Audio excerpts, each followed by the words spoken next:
Hello, welcome to today's episode. Very grateful and appreciative for all your support, for the likes, the comments, for sharing, and of course the feedback. Very important. Thank you for all you do, for your contributions. It goes a long way to support this channel. Um, in line with your demands, several of your demands last week, today we're going to elaborate on goals, how you can go ahead and have goals. The Bible makes us to understand that there's a whole lot we can learn from the ants. In Proverbs the 6th chapter, the Bible makes us to know. It says, "Go to the ants and learn, thou sluggard,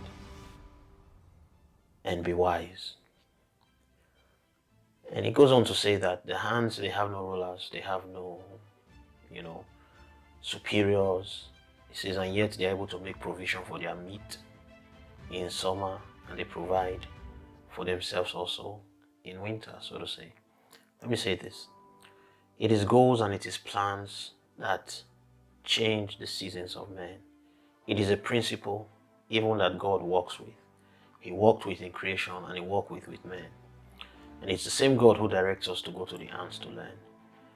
So over the past couple of teachings, we've been talking about plans, goals, because there's a whole lot that you deal with structurally that just makes it practically impossible for you to not succeed if you have actually invested into these things. So I want to refer you to our previous teachings. Some links would show up there about plans. Our last two teachings were on plans. Today I'm going into goals. But let me say this. I want to share with you a story. About 5 years ago, there was this wonderful sister I made a promise to, and I told her, I said I was going to send her a picture of a house, actually not a house, a multi-story building that was being built in the city. Starting then, they were yet to even start literally, but they had put a picture of what they were trying to build. A few days ago, as I walked around that building, I saw it and I smiled. And I'll be sending her the picture in a few days time, but because now the building is completed. And I want to tell you what God told me when I came out from that building a few days ago.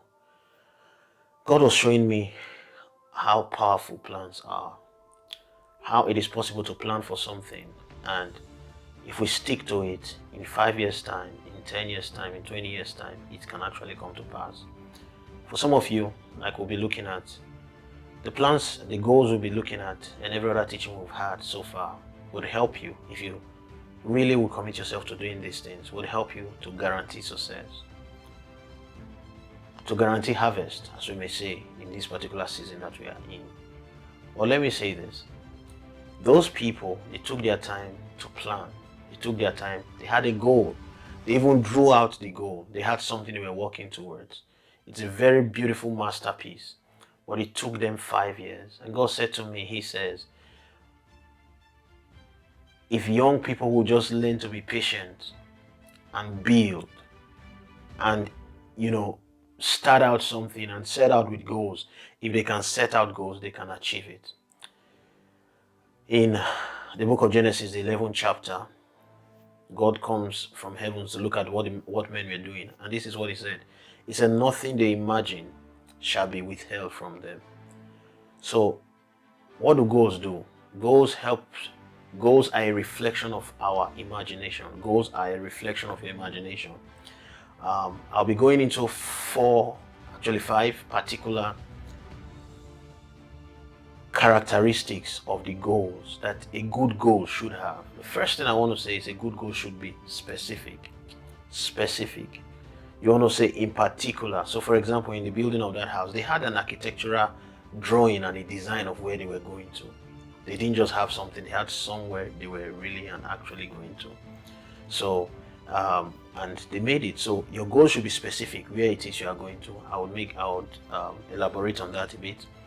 Your goals should be unique. Your goals should be unique to you. So the goal is not so as to just copy everybody. All I'll be giving you is a template, but you have to make it your own thing. It has to be unique to you. It has to be unique to you, okay? Also, it has to be personal. So you have to find a way that it resonates with you. So I may give you a template that you can learn from or copy from, but it has to be personalized. It has to be your thing. It has to be your thing. It has to be really, really you. Okay? And then, of course, it has to be big. A goal is not a goal if it is not big enough. One character of a goal, one way you know this is really a goal, is it has to be big. It has to be huge. It has to be outside of your box. It has to be something that can move you. I'm not saying it has to be, crazy and unrealistic, but it should be big enough to move you, to want to do something. And of course, lastly, a good goal should be all encompassing. By that I mean it has to cover all areas. When you're making out a goal, for example, this year, let's say for the year, your goals for the year, you want to build the goals for a year, your business goals, your, let's say you have a business and you are setting up goals for it. It has to be all encompassing. A relationship should have goals. So what do I mean by all encompassing? I'm going to introduce you to 7 areas which I always teach that I believe are very important that every goal should cover. And of course, these are just tidbits here and there that can help you to understand what it entails. The first area is, of course, your spiritual life. You want to have spiritual goals. Say specifically what it is you, that's to say it has a personal, uniquely to you, what specifically it is you are trying to achieve. For example, in a year, in a month, or thereabout. Let me say this. A goal answers the question of what, as compared to a plan that answers the question of how. So when you say your goals, we are saying what are you trying to achieve? What are you looking at? What are you imagining getting? And that is completely different from a plan. A plan tells you how you are going to get it. So in a way, this message is relevant before even the previous one. That's why we're teaching it, because we found out it's very important. So spiritual goals, you have to say specifically what it is you are trying to achieve. Where do you want to reach in your spiritual experiences, your spiritual journeys? You have to write it down specifically, detailedly, as much as possible. Of course, you want to have financial goals, very important. You want to say where you are trying to get to, what you are trying to achieve financially. What are your financial targets? What are the heights you're trying to reach? How much do you want to get to? What, things like that. Of course, we already spoke on plans. So the plans will tell you how to achieve your goals. So for example, if you say you want to let's say have as much as say $50,000 at the end of the year in savings or in investments, as the case may be. So after writing that, which is specific, then you then say how you intend to achieve it. Also, layer by layer, say monthly. So it's a whole year, it's a year's goal, right? So what are your monthly goals? What are your weekly goals? Things like that. You want to break it down. That is for financial. Of course, also you want to have health goals. What are your health targets? What are the things you're trying to achieve in health? Okay. What are the kind of things you would want to do? Let's say you want to go for medical checkups regularly. Let's say you have 1 or 2 things you want to do in the health sector. Or maybe you have, pertaining to your health, some things you would no longer want to deal with, some cares you would like to have, healthcare measures. Those are goals. You got to look at that. Physical goals talks about your physical appearance and your looks. Include things like your stature, your stamina, your body size, your body weight. Your looks. Let's say your dressing, your outfits and things like that. So those are physical goals. Also, I want to look at your career goals. Very important. Your career goals. Are you a business person? Are you a career person? Whatever it is you're doing, you want to look at your career goals. What are the goals you have? Some of you may have exams to write. You may have a licensing exam to write. You may have a new course you want to take. Things like that. You want to have career goals. Then career or academic goals, depending on the level of your life you are right now. So for some of you, it may be academic actually, and not so much career. So it's career or business. Of course, also you want to have relationship goals, relationships. So that means what are the goals you're trying to have in relationships? Relationship cuts across many borders. Friendship is a form of relationship.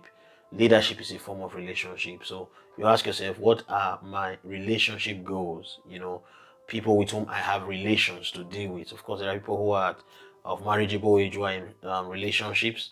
Also, what are your relationship goals in that regards?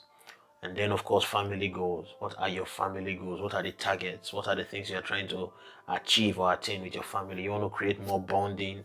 How do you know specifically who you want to connect with, how you intend to connect with them, and so on and so forth.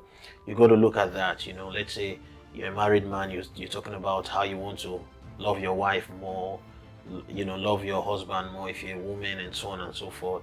Or, you know, family, you have kids, children, what you want to do more with your children, you want to spend more time with your children, and so on and so forth. But you've got to have, like I said, specific goals, things you want to upgrade, you want to push beyond where they've normally been. Okay, so that's for that.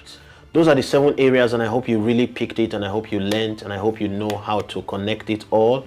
So what you want to do is put your imagination to work. Go ahead and build your goals rather on these 7 areas, and if you do that, you will not be losing any part. It means you have included everything in making out your goals for your own development, and I can only but wish you the very best. Do have a wonderful year. The Lord bless you. I love you.